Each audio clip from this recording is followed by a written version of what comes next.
Firefighting is a really difficult and dangerous job, and about a quarter of all fatalities are related to aviation. We've seen now with the changing climate and the actual way we've been managing these lands over the past 50 or 100 years, where we've just been putting out fires all the time.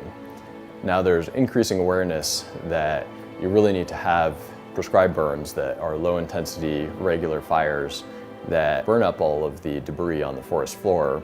And so there's a real need for new technologies to be able to do these ignitions at a much faster, safer, reliable rate.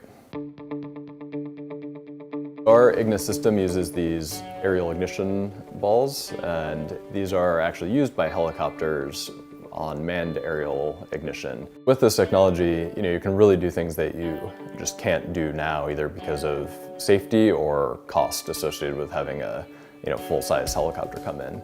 So often when you have a wildfire coming, part of the problem is that it's just killing all the trees in the forest.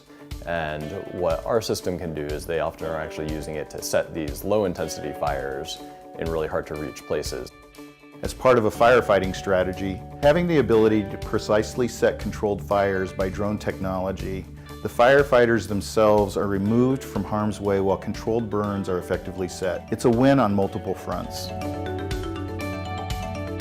With the support of New Tech Ventures and the University of Nebraska, we are transforming the way firefighters, tools they have. Our innovation comes in taking the systems that are 100 pounds or more and fly in helicopters, and not only shrinking it down to a system that could fly on a small drone, but to actually add a lot of the autonomy and intelligence and safety systems to provide the firefighters with the tools that are robust and reliable, just like the shovels they carry.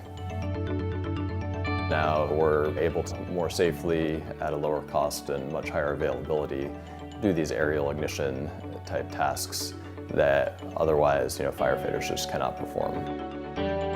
We can't overemphasize the importance of identifying a real-world problem and then solving it with technology.